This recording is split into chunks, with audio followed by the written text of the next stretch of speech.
Di sini juga ada mitigasi bencana pencemaran air. Jika kita bahas bagaimana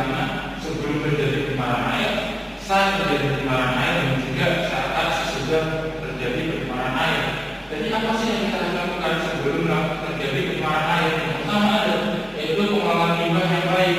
Bagaimana? Melakukan instalasi pengelolaan limbah. Nah, yang kedua ada pemisahan limbah berbahaya dan berbahaya. Ini khususnya pada pabrik ya biasanya, atau juga yang kegiatan tangan pesawat, kita bisa mengalirkan air yang terinteraksi pestisida atau obat untuk membunuh suatu hama di alam. Kita menggunakan aliran khusus untuk membuang air tadi. Yang kedua itu adalah pengawasan izin industri, dan pertanyaan ini biasanya perlu dikhususkan kayak pabrik-pabrikan ya, sehingga ada peraturan tata ruang sampai kawasan industri tidak mencari sungai. Nah ini yang terakhir adalah edukasi masyarakat. Jadi sebelum terjadinya pencemaran air, kita mengedukasi ini kayak saya bapak-bapak semua edukasi ya, buang sampah sembarangan, ya kan. Kemudian kalau mungkin terjadinya di mana gitu, agar paham agar nanti ya air ini kembali kenal lagi soalnya gitu. Nah kemudian saat terjadi pencemaran air, kita harus ngapain? Nah, pencemaran air dari ini nanti.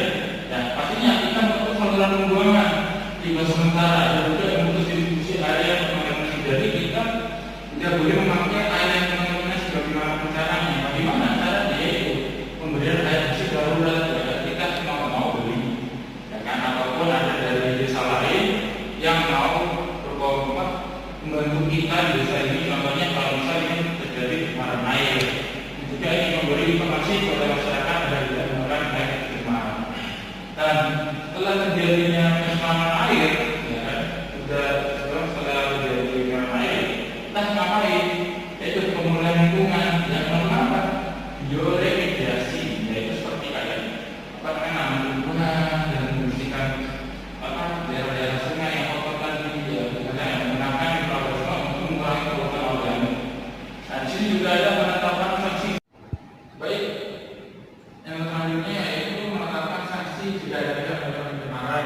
Seperti kalau tadi, misalnya saya harap tegas ya, jika ada warga yang membuang sembarangan, tegur. Ya, tanpa ada biar malu, karena dia malu pasti apa? Dia nggak akan mengalami lagi. Kalau akibatnya apa ya? Dengan sanksi. Padahal kita harus sudah menyediakan seperti sampah-sampah di rumah ya kan, sampah di tiap pagi dia menolak sampah sehingga apa tidak mengalami lingkungan. Terakhir kita edukasi bagaimana masyarakat bisa dari seperti saya ini akan melakukan ke bapak agar bapak-bapak semuanya bisa mengerti bagaimana cara mengelola air tetap bersih di lingkungan kita.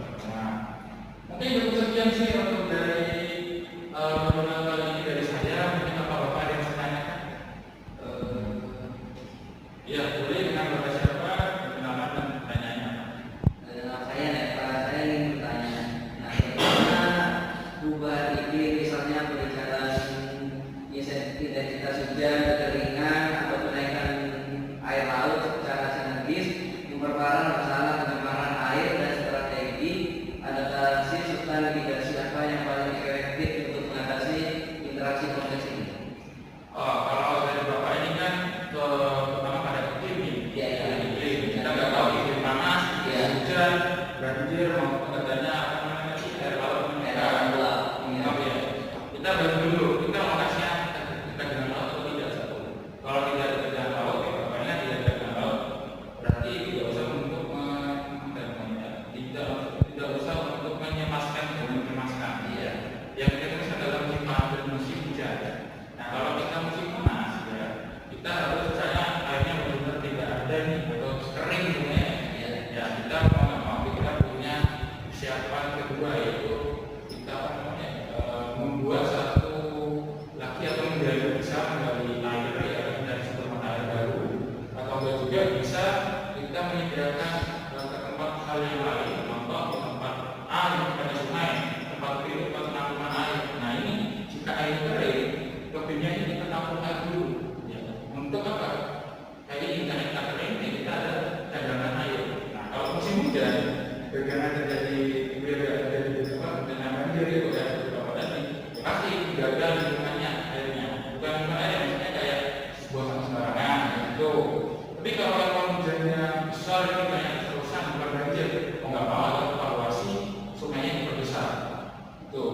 Tapi kalau ini sih kalau sungai sudah pas ya, nggak mungkin banjir, tergantung manusia sendiri. Apa pribadi teman, apa buang sampah sembarangan. Itu aja sih maksudnya. Ada lagi?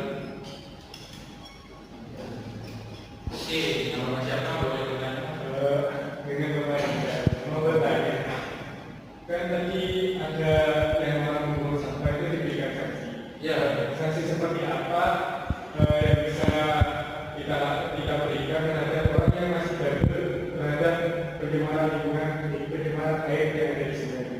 Oh, mengenai itu kalau saya ingin jawab ya Bapak Rizal, bagaimana kita berikan sanksi jika orang itu sudah bilang itu kembali ke peraturan yang Bapak nyatakan sebagai contohnya kalau Bapak Balai Desa misalnya Bapak Rizal ya. Bapak Rizal ngomong A, baru diberi, ngomong B, baru diberi, ngomong kedua kali, baru diberi.